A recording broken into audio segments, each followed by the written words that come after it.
بسم اللہ الرحمن الرحیم۔ ناظرین، کسی دانشور نے ایک بڑی دلچسپ بات کہی تھی۔ اس نے یہ کہا کہ ساری دنیا کی آپ دولت لے لیں اور دولت مندوں سے، غریبوں سے سب سے دولت لے کر اکٹھی کر لیں اور لوگوں میں مساوی بانٹ دیں۔ صبح کے وقت آپ یہ کام کریں گے تو شام کو آپ کو پتہ یہ چلے گا کہ دولت مند اسی طرح دولت مند ہو چکے ہوں گے اور جو غریب تھے وہ غریب رہ جائیں گے۔ یہ بڑے لطیف انداز میں اس حقیقت کا بیان ہے کہ یہ دنیا، ہماری دنیا ان ایکول ڈسٹریبیوشن آف ویلتھ کی جگہ ہے۔ یہاں ایکول ڈسٹریبیوشن آف ویلتھ نہیں ہوتی، یہ خدا کی اسکیم ہی نہیں ہے، لوگوں کو برابر نہیں ملتا۔ یہ بات محض کوئی خیال نہیں ہے، کوئی رائے نہیں ہے، زمانہ قدیم میں بھی ہوتا تھا، اس دور میں بھی یہی ہو رہا ہے۔ اور اس کو سمجھنا ہے تو آکسفیم ایک عالمی ادارہ ہے، ایک تنظیم ہے، جس کا کام یہ ہے کہ وہ دنیا بھر میں غربت اور دولت کی مساوی تقسیم کے اوپر وہ کام کرتی ہے۔ اس کے جنوری 2026 کے جو اعداد و شمار ہیں وہ میں آپ کے سامنے رکھ رہا ہوں۔ اس کے مطابق دنیا کے 1% آبادی کے پاس باقی دنیا کی دولت ہے۔ یہ اعداد و شمار کچھ آگے پیچھے ہوتے رہتے ہیں، کبھی یہ 95% پہ جاتے ہیں کہ 95% دنیا کی دولت ان کے پاس ہے، کبھی یہ 99% کی دولت ان کے پاس آ جاتی ہے، لیکن یہ اسی طرح معاملہ رہتا ہے۔ ہمارے ملک کو بھی اس صورتحال سے کوئی استثناء حاصل نہیں ہے۔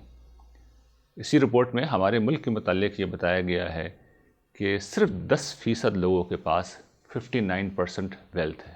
پورے ملک کی 59%، 59% ویلتھ صرف 10% لوگوں کے پاس ہے۔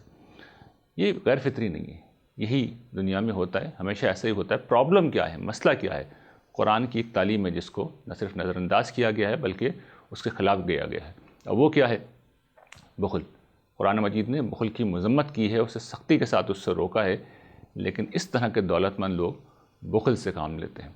اور بخل کے متعلق یاد رکھیے گا کہ بخل یہی نہیں ہے کہ انسان پیسے خرچ نہ کریں۔ ہمارے ذہن میں تصور یہ ہوتا ہے کہ جو شخص پیسے خرچ نہیں کرتا وہ بخیل ہے۔ نہیں، اپنی حیثیت کے مطابق بھی جو شخص خرچ نہ کرے وہ بھی بخیل ہے۔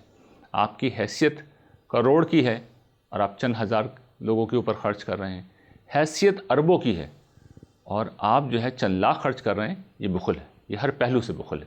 قرآن مجید اس بخل کی مذمت سے بھرا ہوا ہے، اور اس کی وجہ یہ ہے کہ جس وقت یہ بخل ہوتا ہے تو سماج میں ظلم، فساد پھیلتا ہے، دہشت گردی، انتہا پسندی، غربت، جہالت، سب کے پیچھے یہی چیز ہے۔ تو قرآن مجید نے اس کو سخت کنڈیم کیا ہے اور یہ بتایا ہے کہ الذین یبخلون ویأمرون الناس بالبخل، کہ یہ وہ لوگ ہیں جو خود بھی بخل کرتے ہیں، دوسروں کو بھی بخل کی تلقین کرتے ہیں۔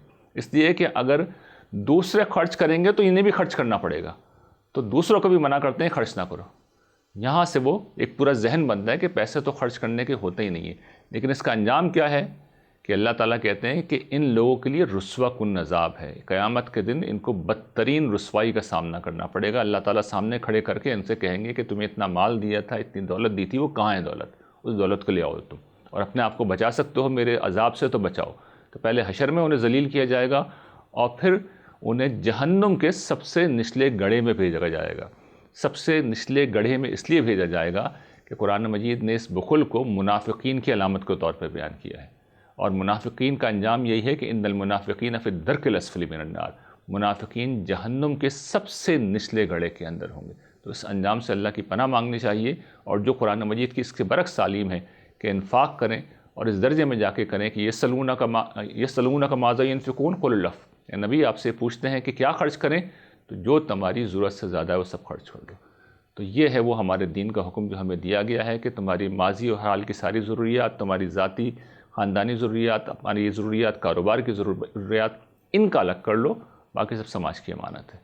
تو یہ رویہ اگر اختیار کریں گے تو دنیا کی بھی خیر ہے، آخرت کی بھی خیر، ورنہ دنیا میں بھی شر پھیلے گا اور آخرت میں بھی گرفت ہوگی۔ وآخر دعوانا ان الحمد للہ رب العالمین۔